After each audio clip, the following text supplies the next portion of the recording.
Restoring Men in History, AI and Time. I'm going to read a fantastic piece by my great friend, John Wilson. Excellent piece. The Gift of Time, How AI Can Return Our Most Precious Resource by John Wilson. Time is the coin of your life. It is the only coin you have, and only you can determine how it will be spent. Be careful lest you let other people spend it for you, Carl Sandburg. And I want to start with a clip I pulled. Jeff Bezos on time. Great clip, watch.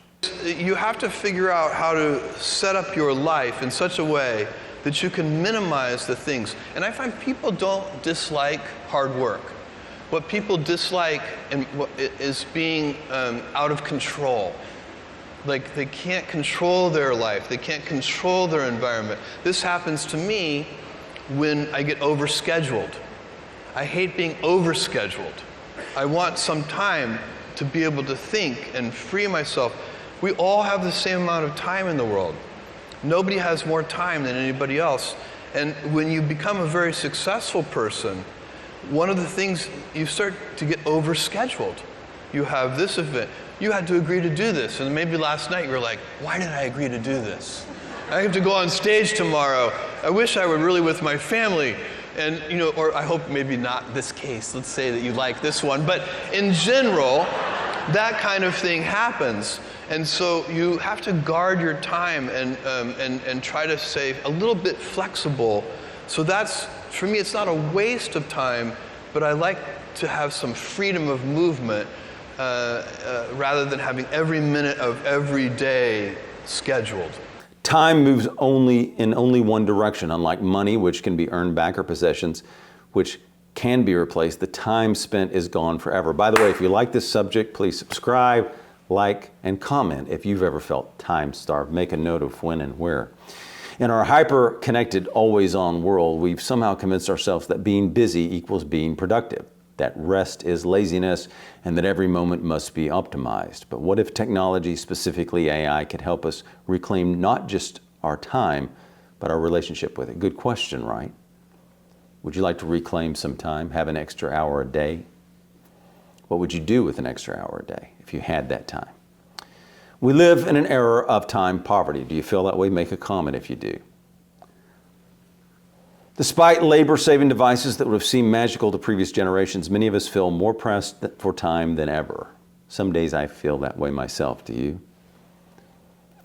We spend hours on tasks that feel necessary but unfulfilling, and there's always that urgent but then important task, right? You want to be doing important things, driving you toward your goals, not just always necessary or urgent. There was always that urgent, important. Divide those tasks up, right? You've heard of that. And I heard this from many people, sorting through emails, scheduling meetings, researching purchase decisions, filling out forms. These activities drain our finite hours without what? Feeding the souls, John Wilson says, and advancing our deepest goals. As Annie Dillard wrote, how we spend our days is, of course, how we spend our lives, right? How we spend our minutes, hours, weeks, months, and then years and years add up to a lifetime. And then Aristotle would say, you're going to look on your life and then determine if it was a life full of happiness, right, and excellence. So if you look at the minutes, weeks, months, how are you using them right now? Are you on to your goals with your time? Do you section off time in your day for your goals, for what you want to accomplish? And here's a good point, not in meaningful work or restorative rest, but in what David Graeber calls BS jobs and their personal equivalents, BS tasks. Do you feel that way? Technology promised to free us from drudgery, yet we often find ourselves servants to the tools, right? I know people that say once the smartphone came on, their work got worse. Much worse, and their bosses could reach them at all times, and they could constantly work from that minute on in that day, that they could work all the time, never having a break from their job. Push notifications demand immediate attention, right? So, urgent, important. Infinite content streams invite endless scrolling. And that boundary, he talks about the boundary between work, and that's what my friends and people have talked about. Once you had the smartphone, the boundaries between work and rest kind of dissolved, right? You could literally work all the time. I've gotten caught up in it, where I'll be working at midnight, 1 a.m., 2 a.m., and not stopping. So, understanding the value of rest before exploring how AI might help, John says. So he talks about rehabilitating our relationship with rest and and he talks about this book. John's a reader, I'm a reader. We smoke cigars together and talk deep issues together. Fantastic guy. But we'll have these long, deep discussions. And just the other week, smoking cigars, we had a discussion about time as well, how rapidly it goes, and how much we want to get so much more done. Rest, the book, Why You Get More Done When You Work Less. Alex Sejong Kim Peng argues that rest is not the absence of work, but rather its partner. Have you thought about that in this way, that rest might help you be more productive? And he goes into some of history's most creative and productive figures, from Charles Darwin and others. They structured their days around periods of intense focus alternating with deliberate rest. Peng's research reveals that many renowned thinkers and creators worked only about 4 hours a day on their core creative task. Darwin took long walks, and let me tell you something about walks. Every time I take a walk outside, it does lift me up. And many people, I've read many articles on this, take a walk for an hour and outside if you want to be really creative. A lot of people and writers have thought of stories while they were walking. I mean, you're outside, because we sit a lot on our phones and computers. We're inside at meetings. We're inside constantly. So I think walking 1 hour does free you for creativity and taking that time. Churchill painted, Einstein sells, he goes on. These weren't distractions from their work, they were essential to it. During periods of rest, our brains consolidate memories, process emotions, and make creative connections, right? Sometimes when I'm taking a long drive, I like taking long drives around country roads, and that I create stories in my head through that. So I don't know what it is for you, but those are good for me. Default mode network, active when you're not focused on the outside world, is where innovation often sparks. Rest can come in many forms, he says. Sleep, I'm not good at that one. Walk, meditation, playing with children, preparing a meal without rushing. These are important activities. They're where we remember who we are beyond the roles and responsibilities. Pretty good, right? AI as time liberator. This is where AI enters, not as another demanding technology, but as a different kind of tool. One that can handle the mundane to free us for the meaningful, John says. Now, consider all the ways you can do that and how AI could return time to you. Contemplate that right now.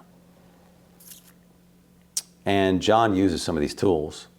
And here's where John talks about administrative liberation. AI can draft emails, summarize lengthy documents, schedule meetings by coordinating between calendars, and handle routine correspondence.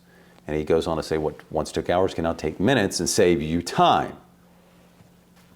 Decision support, meal planning based on dietary preferences and what's in your fridge, to researching major purchasing and reviews, going over those reviews. AI can help you with that and reduce time spent on that and free your time up so you can go do the important things, right? Or take a walk and be creative, right? Creative assistants, writers can use AI, John Wilson says, to overcome blank page paralysis getting first drafts. Never tried that, but we'll see. Programmers can offload boilerplate code. Designers can rapidly prototype ideas. The AI handles the mechanical aspects, leaving humans to focus on vision, meaning, and refinement. So that's a good place for us to be, right? The vision, right? Steve Jobs had a vision. We should have visions of what we want to accomplish in life, how we want to have an impact, make a difference. Learning acceleration. AI tutors can adapt to individual learning styles, providing personalized education paths. Language learning, skill development, and professional training can be tailored and accelerated, reducing the time needed to gain new capabilities, right? We always talk about building skills here. So if you have more time, you can also learn other skills that may be outside, like archery or something else you enjoy. Building your own time-saving agents. While individual AI tools are powerful, the real transformation comes when we can orchestrate multiple tools together. So he's talking about using a bunch of tools together, and that's where workflow automation occurs, he says, and it can become a game changer. He gives you some things here. In Zapier, and Make.com are some suggestions that he has, which allow you, he says, to create sophisticated AI agents without deep programming knowledge. So might be a way to make you more productive. See if that adds value to your life. You can try it out and see. Imagine creating workflows that monitor your email for specific types of requests and draft appropriate responses. Number 2, scan your calendar for upcoming meetings and automatically prepare briefing documents. Now let me say something. John Wilson uses this, right? We meet a lot. He's never missed a meeting. He always remembers and he's always on time, and he does what he says. So whatever this is, it's working for his life, because I can attest to that. And very few people do that like him. He's made every single meeting every single time. And there you go. Track project tasks across multiple platforms, create daily summaries, process invoices, receipts. Does this sound like this might help you? And financial documents. Research topics you're interested in, compile digests, monitor your favorite sources for relevant content, and organize it. So you can connect AI models to your existing tools, email, calendars, project management systems. I believe he does this. And creating agents that work for you while you do what? Right? If they're doing this, what would you do with an extra hour? Go smoke a cigar? Go read a book? Take somebody out? I don't know, but it's an extra hour a day is 7 hours a week, right? So he says one single workflow might only save 15 minutes a day, but if you put several together, you can reclaim hours during the week and free mental energy from constant task switching. Beyond workflow automation, AI-powered scheduling tools like Motion take time management to the next level. Motion uses AI to automatically schedule your task around your meetings, considering your priorities, deadlines, and work patterns. It's like having an executive assistant. Would you like to have an executive assistant right now today to help you accomplish your goals, remind you of your goals? When a meeting runs long or an urgent task appears, Motion automatically reshuffles everything else. Pretty neat, right? Removing the cognitive burden of constant replanning. So, you don't need to be a programmer to create systems that understand your needs and workflows. It's like having a team around you. The time we reclaim. But what do you do with the reclaimed time? What would you like to do? Let me ask you this question and make a comment. If you had an extra hour a day, what would you like to do with it? Put that in the comments, please, if you want to. So that's the question. If you simply fill it with more work and more consumption, what have you gained? Promise of AI-enabled time liberation only fulfills itself if we use the time wisely. And he's got a quote here. Seneca wrote, "It is not that we have so little time, but that we waste so much of it." So you can choose to use these tools and maybe save yourself some time. What if you went on an extra hour walk a day? What if you went for one cigar where you contemplated things and wrote in a journal? And by the way, I want to mention one other thing that I use, which it's not AI, but Evernote. I file lots of stories and subjects and topics in Evernote. It's not AI, it's me writing it all, but it helps organize me. So I just wanted to mention that. Evernote is fantastic. I've got so many stories filed in there and different things. So he says you got to be intentional in how you use these AI things. Exercise that energizes rather than exhaust. We must be intentional about how we integrate it in our lives. This means setting boundaries. Because AI can be available, what, 24/7, just like the bosses reaching out to those people when they got their smartphones. It changed their life. I know a lot of people that said their lives were freer, and you can tell people don't even answer the phone a lot now, right? People are so busy right now. They're busy. I mean, people are busy. So establishing clear times for AI-assisted work, he recommends, and times for disconnection preserves the rhythm of effort and rest that Peng identifies as crucial to creative work. Maintaining agency, AI should enhance human decision-making, not replace it. Let's stop here. A couple of points I want to make. You still want to be able to process and make decisions, think and understand things. That means, I think, reading books constantly as well and having long, good, deep discussions with friends. But you want to stay in the decision-making process. You want to be good at decision-making. That's important as an entrepreneur. That's important as a businessman. You want to be making decisions. So don't let AI make the decisions for you. Read, read, read. And by the way, reading. If I could emphasize one thing today, it's read long books. I just talked to a teacher the other day about how poor the reading skills were and how students aren't reading many books anymore at all. And I'd read an article on it as well, not just her. So if I can add one thing to this, it's read good books. That will keep your mind fresh. It'll raise your imagination. It will increase your imagination if you read good books. All right, we must remain authors of our own lives, using AI as a tool rather than an oracle. Time should be to strengthen human relationships. Let's stop there. I think that's one thing that's you see with stats from, and it's been happening way before technology even, but it increased it rapidly through COVID and on. Human relationships don't seem as strong as they once were to me. People don't see, man, there's loneliness, depression, isolation. So I know it's true because those are the stats, and we've done we just put up a loneliness video. So I know the stats on isolation and loneliness. They've increased. Got to have human relationships. Aristotle puts it what is one of the highest pinnacles, reaching for excellence, and the highest virtue, friendship. One of the highest virtues, friendship. So AI can handle logistics, so human can focus on being there, right? When you meet somebody, try to be there with them. And I think it'll help you be in the moment with them. Be there with them instead of technology, instead of on your phone. Embracing imperfection, not everything is optimized. Some inefficiencies like taking the long way home. Yeah. So he talks about using those hours more intentionally, right? And I think in goals or whatever you're doing in life, you've got to be intentional. He's got a Stoic philosopher, Marcus Aurelius. Good book on meditations he wrote, by the way. At dawn, when you have trouble getting out of bed, tell yourself, I have to go to work as a human being. What do I have to complain of if I'm going to do what I was born for, right? Are you on purpose? We talk about mission purpose a lot. Are you doing what you were born for? And I think you know it early in life, many people. Things I was brought in the world to do. Are you doing the things you were brought in the world to do? Contemplate it.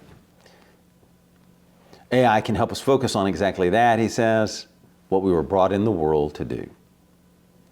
Not email management, right? We weren't brought in the world to do email management or expense reports.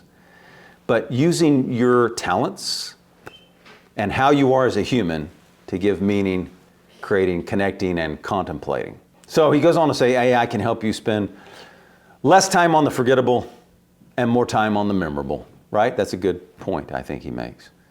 The question isn't whether AI will change how we use our time. It will. The question is whether we'll direct that change toward human flourishing. How do you want to flourish? How do you want to live your life? What is your life? Right? So I think that wraps it up. In reclaiming our time, we reclaim ourselves. And in a world that often feels accelerated beyond human scale, that might be AI's greatest gift. John says, how do you want to use your time now? How do you want to use these tools? And how do you think it can make your life better? Thank you. If you like this subject, subscribe, comment, like. Make a comment on your thoughts about what do you think about time and AI and how you think AI will affect the world in your opinion.